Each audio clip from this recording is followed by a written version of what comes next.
Hi, my name is Mike, and this is my presentation about the memoir Shoe Dog by Phil Knight. The memoir is following Phil Knight from 1962 in Oregon when he had just graduated from college and didn't know what to do with his life.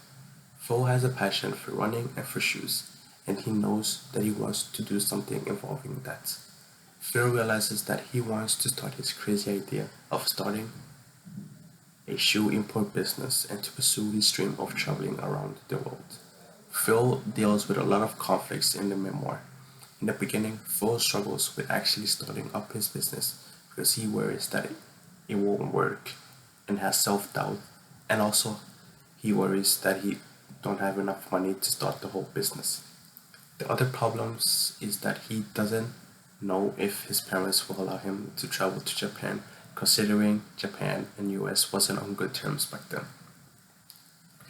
Phil managed to solve all these problems and got his business up and running, which he called the Blue Ribbon, and was ready to start selling shoes which he imported from Japan.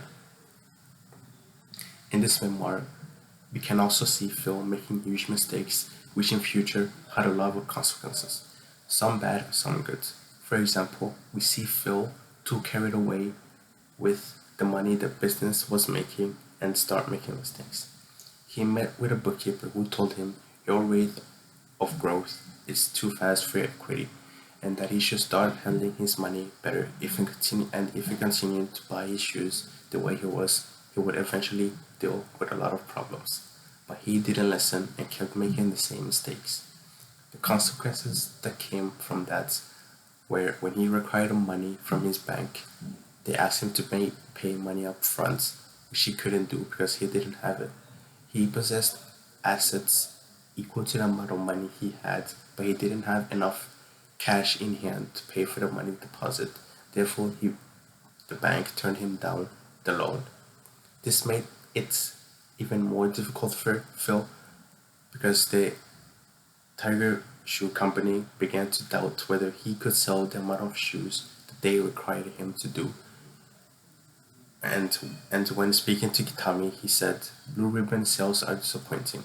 You should be doing much better, which worried Phil a lot.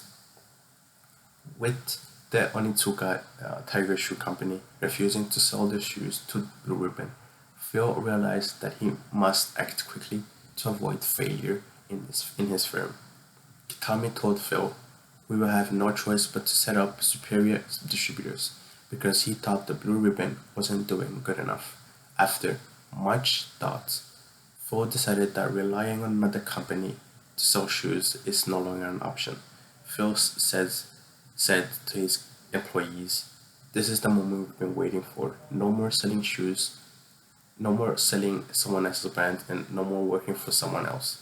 After realizing that despite everything he had done for Onitsuka, they still didn't recognize his efforts, and he simply wanted to rely on himself and his employees for the improvements of his own company.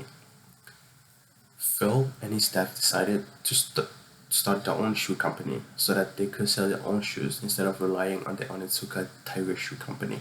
Phil discovered that starting his own shoe company had always been his ideal objective since he could design the shoe how he wanted and he could decide how the shoe could be, which was something he and his colleague Arwen had always wanted to do.